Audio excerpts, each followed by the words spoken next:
Who has the control in your life? Is it you or is it your parents, your boss, your neighbors, whoever? Is it independently from you or is it you who can change what happens in your life?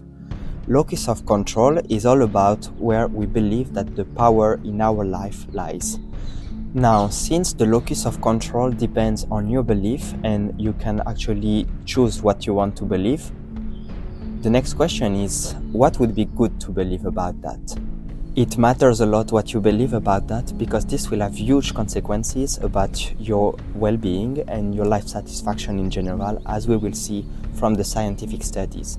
So where should your locus of control lie and what can you do about it? Let's see that based on the scientific literature in this episode. Welcome everyone. This month I am trying a new format for the podcast. The idea is to examine together one potential change in the world and we debate about the pros and cons of this change based on the scientific literature. This month it's quite a consensual topic, at least among the scientific community, but you can obviously tell me your opinion about it if you disagree. I will first tell you where does the notion of locus of control come from, and then how this locus of control works, how it actually can impact our happiness, and finally, whether changing your locus of control will make you happier or not. Maybe what I said in this introduction was so exciting and interesting that you have no other option at all than continuing, or maybe my speech cannot really influence your behavior and you feel perfectly in control to decide whether to continue or not. Wherever your locus of control is lying at the moment, just keep listening to make up your mind about the right way to change your locus of control.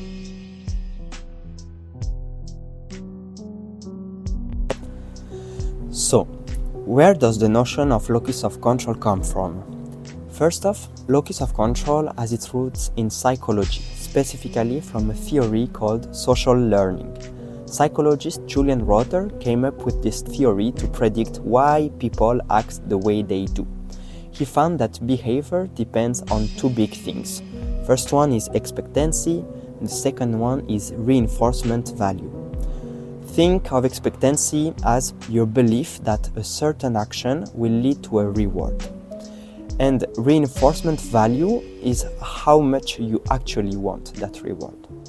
So, I take an example. If you believe that studying hard will get you a very good grade and that grade is very important to you, you are more likely to study. Now, here is where locus of control comes in. Rother noticed that people vary in how much they feel in control over outcomes in their lives. For some, it feels like their own actions make things happen. They have what we call a strong internal sense of control. For others instead, things feel more out of their hands, like they are shaped by chance, luck, or the influence of others. This is to have an external control. This difference in perception became the foundation of the locus of control theory. So, getting back to my example, people with an internal locus of control feel that their choices and actions directly affect their lives, so they are the ones who believe if I work hard, I will succeed.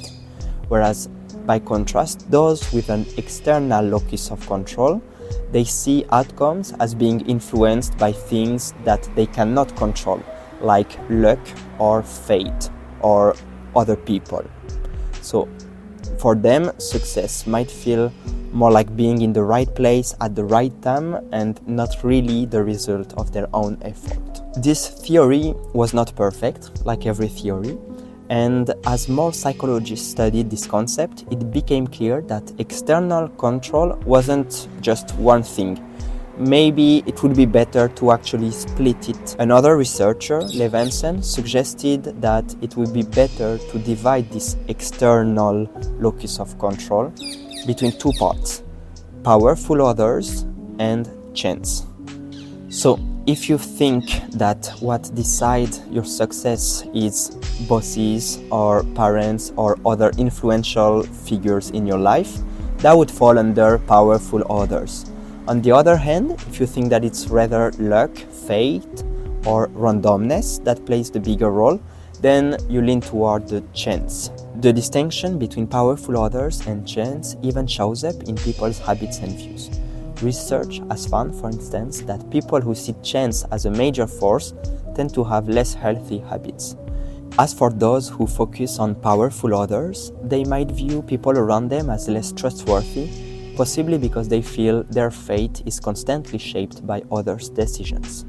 But this theory keeps being improved, and recently psychologists have gone even deeper by adding more nuance to the powerful others idea. In certain settings, like sports or the workplace, people may see their control as divided among specific individuals. In a sport, for instance, an athlete might feel their performance is influenced differently by their teammates or by their opponents. Similarly, with work, your sense of control might vary depending on whether you're dealing with your colleagues or with your supervisor.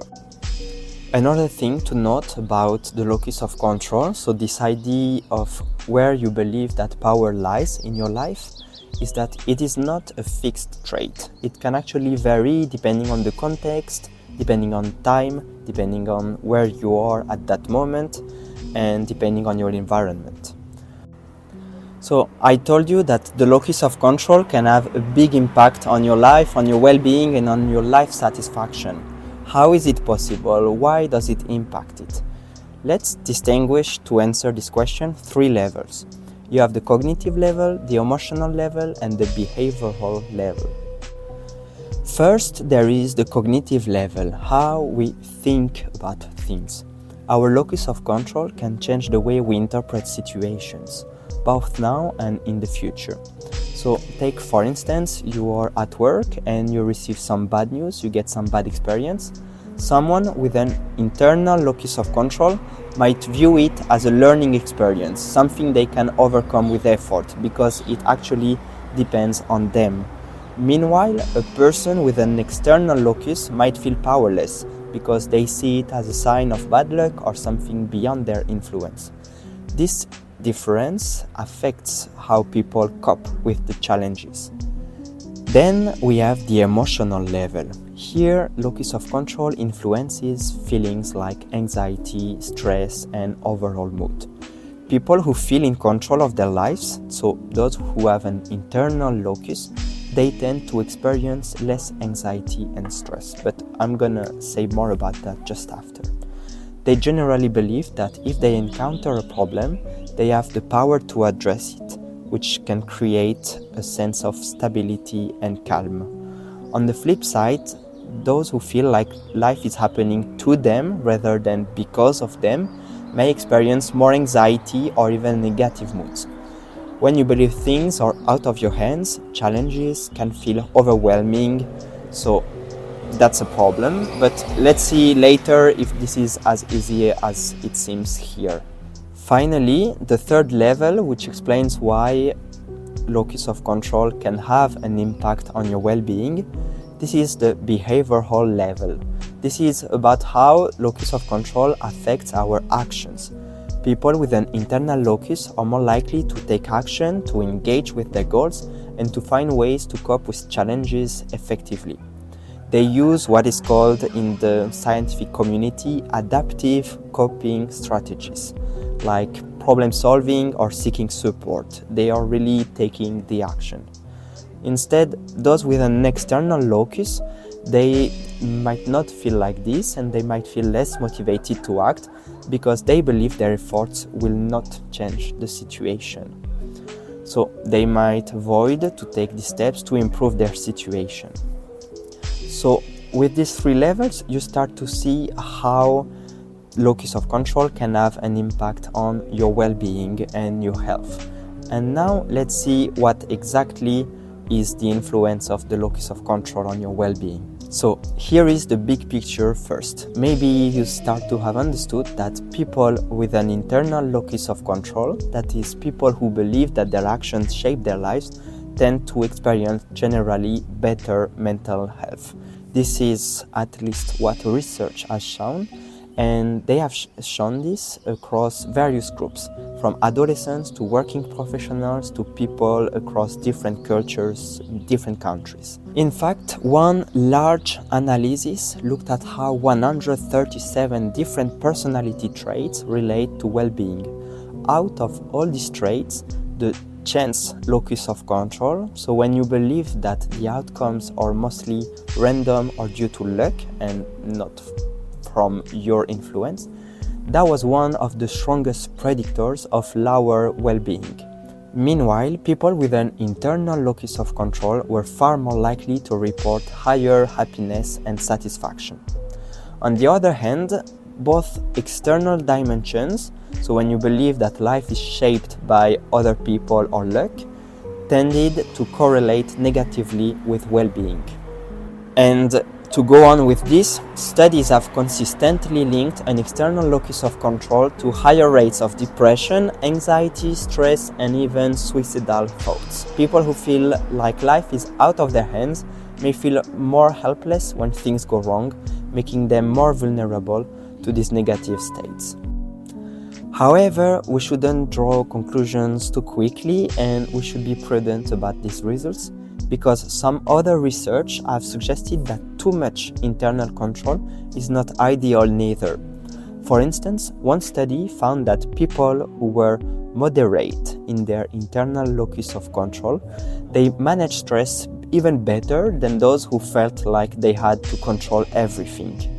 I mean, it makes sense. It happens very often for me that if I believe that all of this depends on my influence and on my control, on my actions, then I can start to feel very quickly overwhelmed and I don't feel better at all. This is probably the kind of reasons why another study has found that a balanced locus of control, that is one that blends both internal and external locus of control, this is the people who reported the highest levels of happiness. So from the scientific literature, it looks like you will be happier generally if you increase your internal locus of control rather than external. If you start to believe that this actually depends on you and you have the control to influence your life. However, there is this important prudence to have that too much of it can actually also be detrimental. So don't start to freak out because you have to control everything, because that will actually result in the opposite. Time for a little summary. Locus of control is actually about belief. It's about the belief that what happens in your life is decided by either your own actions, in this case it will be an internal locus, or by something which is outside of you and you cannot have any influence on that. This is to have an external locus of control. We have said that there are plenty different factors, so this external locus could be divided in many different reasons. And what we have seen also is that very generally, research has found that people who have a higher internal locus of control had more life satisfaction and were feeling better compared to those who had a lower internal locus of control. So now the question is, what are you gonna do with everything that I've explained today to you? There are two options. Either you have a high internal locus of control, and then you'll say, okay, if this is a question of belief, and if belief, I have the influence to change this belief, this depends on me, so you have an internal locus of control, you will just try to make it higher, this internal locus of control, though not in excess, as we have seen, because this can also be detrimental when you have too much of it. And this means you will have an internal locus of control, and that will make your life even happier. There is another option where you believe that it's actually not up to you to decide what is your belief about that. So you will just let it to fate, chance, or what other people will tell you to do, I don't know. And in this case, you'll see what happens about that. But of course, I would encourage you with the former, where you can actually believe that you have influence on your own belief, and this will materialize in higher life satisfaction for you. Thank you for having listened to this episode. It was quite experimental because it was the very first time I do this format. I plan in the future to make it a bit more controversial maybe about questions and debates that are actually happening in the news. That could be very interesting, I believe. But tell me what you thought about it, and tell me if you disagree with what I have just presented to you today. And see you for the next episode on the 1st of the month.